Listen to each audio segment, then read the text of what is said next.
Okay, అందరికి జై భీమ్. కౌలు రైతుల ఐక్యత. ఓకే, అంటే ఇక్కడ చూస్తే అందరు నాకంటే పెద్దవాళ్ళే ఉన్నారు, బట్ నేను ఒక్కరిని ఎంగా అనిపిస్తున్నా, బట్ చాలా మంది ఉండొచ్చు.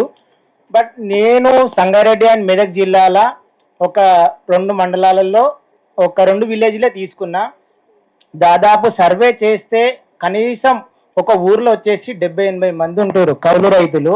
మేము సర్వే చేస్తుంటే నువ్వు అంటే ఇప్పుడు నేను ఏదైతే సర్వే చేస్తున్నానో అసలు నువ్వు చేస్తున్న బాబు, అసలు ఎన్నో సంవత్సరాల నుంచి చాలా మంది అధికారులు రాసుకు వెళ్ళిరు, అసలు ఇప్పటి వరకు కూడా ఎలాంటి సాయం కౌలు రైతులకు అందలేదు, నీతో ఏమవుతుంది అని చాలా మంది సర్వేలో చాలా మంది అవేట్ కూడా చేసిరు. మనం ప్రయత్నం చేయాలి, ప్రతి ఒక్కటి ప్రయత్నం చేస్తేనే అవుతుంది. మేము ఖచ్చితంగా మనకున్న సమస్యలు ఏమున్నాయి, అసలు కౌలు రైతులు ఎలాంటి సమస్యలల్లో ఇప్పటి వరకు మీరు చాలా ప్రభుత్వాలు ఇప్పుడు పోయిన అధికారులు కూడా ఇప్పటి కూడా ఉన్న అధికారులు కూడా ఇప్పటి వరకు ఎలాంటి సహాయం చేయనప్పుడు నిజంగా ప్రజలు అడగనంతసేపు ఏ అధికారి కూడా మన సమస్యలు తీర్చలేడు. మనం ఎప్పుడైతే ఏదైతే సమస్యలను మనం ఇప్పుడు సబ్సిడీలు రావట్లేదు, మనం అనుకుంటున్నాం సబ్సిడీలు ఇయ్యరు, గవర్నమెంట్ అట్లనే చెప్తుంది, కానీ కాదు. ఎప్పుడైతే మనకున్న సబ్సిడీలు ఏదైతే కానీ యూరియా కానీ డిఏపీలు కానీ చాలా మంది రైతులు ఒక యూరియా బస్తా మన సబ్సిడీలో కొంటే 300, బయట కొంటే 500 రూపాయలు ఉంది ఒక యూరియా బస్తా. ఇప్పుడు ప్రజెంట్ డిఏపి కానీ ఇవి 1850 రూపాయలు ఉంది.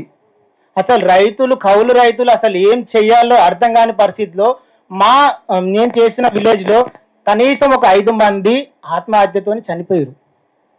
5 మంది. అసలు నాకు సర్వే చేస్తుంటే నాకే ఒక కళ్ళ నుంచి ఏడుపు వస్తుంది. అసలు మన రైతులను ఇప్పటి వరకు మనం మాట్లాడుతూనే ఉన్నాం. భూమి ఉండడం ఏంటో అమెరికాలో ఉంటున్నాడు, హైదరాబాద్లో ఉంటున్నాడు, వాని గల్లల్లో పైసలు పడుతున్నాయి, కానీ కౌలు రైతు పరిస్థితి ఏంటి అసలు అని ఆలోచించినప్పుడు నేను నిజంగా మనము ఏకమయ్యి ఖచ్చితంగా ఇప్పుడున్న ప్రభుత్వాన్ని ఖచ్చితంగా మనము అధికారంలో ఉన్న ప్రతి ఒక్క అధికారిని మనము అడగాలి. ఎందుకంటే ఈ కౌలు రైతులను గుర్తించాలి.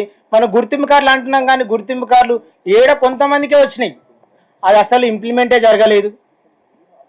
అంటే కౌలు రైతుల పరిస్థితి, యజమాని దగ్గర కౌలు తీసుకుంటే అసలు డీటెయిల్స్ చెప్పడానికి కూడా అసలు భయపడుతున్నారు. మళ్ళీ భూమి పెట్టకపోగలడు, మా పరిస్థితి ఆగమవుతుంది అంటే. ఎక్కువ శాతం భూములన్నీ నేను సర్వే చేసిన మట్టుకు అంతా అప్పర్ క్యాస్ట్ వాళ్ళ దగ్గరనే ఉంది. వాళ్ళ దగ్గర ఇప్పటి కూడా బానిసల్లాగా పనిచేస్తారు. అంటే మనకి స్వాతంత్రం వచ్చి 76 సంవత్సరాలు అయినా కానీ ఇంకా బానిసత్వం మారతలేదు గ్రామాలలో.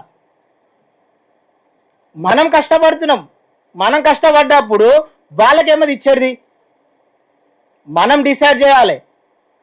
ఎంఎస్పి రేట్ ఇప్పటికి కూడా పెంచుతలేరు. అంటే ప్రతి ఒక్కటి నిజంగా మనము అడగనంతసేపు ఏ అధికారి కూడా పనిచేయడు.